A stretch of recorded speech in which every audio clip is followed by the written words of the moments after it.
வணக்கம். காலைலேருந்து 2 ஃப்ரெண்டுக்கு ஃபோன் பண்ணி கேட்டிருந்தீங்க. குவைட்ல வந்து இந்த யுத்தம் நடக்குதா, இந்த யுத்தம் சம்மந்தமா எமோஜில குவைட்ல ஆள் ஏற்கிறாங்களாம் விஜய். இது உண்மையா பொய்யா? ஆந்திரா நியூஸ்லாம் போயிட்டுருக்கு. இது ஒரு வேளை சேர்ந்துட்டா நம்ம இங்கேருந்து சண்டை போட அங்கேருந்து பார்டருக்கு கூட்டு போயிடுவாங்களோ அப்படின்னு நிறைய பேர் கேள்வி கேட்டிருந்தீங்க. செய்தி உண்மை தான்.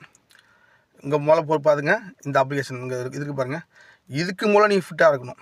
ஒரு வேளை இதில் நீங்கள் ஃபிட்டாகி சேர்ந்துட்டீங்கன்னா இங்கேருந்து பார்டருக்கு சண்டை போடலாம் கூட்டு போக மாட்டாங்க. இங்கே சின்ன சின்ன உதவிகள், அதாவது இப்போ யுத்தத்தில் பாதிக்கப்பட்டவர்களுக்கு சாப்பாடோ தண்ணி வசதியோ, எங்கே ஃபயர் நடக்குது, ஃபயர் அதாவது காவல்துறைக்கு உதவி பண்ணுற மாரி இந்தமாரி விஷயத்தை பயன்படுத்துவாங்க. வந்து உங்களை சண்டை போடலாம் கூட்டு போக மாட்டாங்க. அந்தளவுக்குலாம் நீங்கள் யோசிக்க வேணாம்.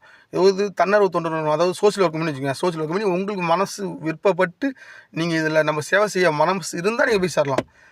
அப்படியே சேர்ந்தாலும் இதில் இங்கே குடுத்துட்டாங்க பாரு, இதுக்கு மட்டும் தான் யூஸ் பண்ணிப்பாங்க. உடனே உங்களுக்கு ஏற்க பாரிச்சம் கொடுத்து சண்டை போடலாம் அவ்வளோ தூரம்லாம் நீங்கள் யோசிக்க வேணாம். விருப்பம் வந்தால் சேரலாம். நான் இப்போ சேர போகிறேன்.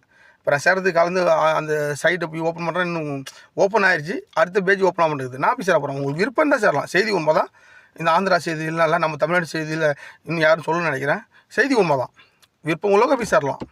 ஃப்யூச்சரில் ஒரு வேளை அது ஒரு மினிஸ்டர் நேரடி அப்படி கூட நிறைய பேர் கேட்குறாங்க. அது எனக்கு தெரியாது. ஒரு வேளை எடுக்கலாம், எடுக்காமல் போகலாம்.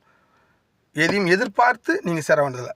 மனசாட்சிப்படி, அதாவது ஒரு உதவி பண்ணுற அந்த யுத்தத்தை பாதிப்பவர்களுக்கு நம்ம உதவி பண்ணணும், அந்த ஒரு மனப்பக்கம் இருந்தால் மட்டும் போய் சேருங்க.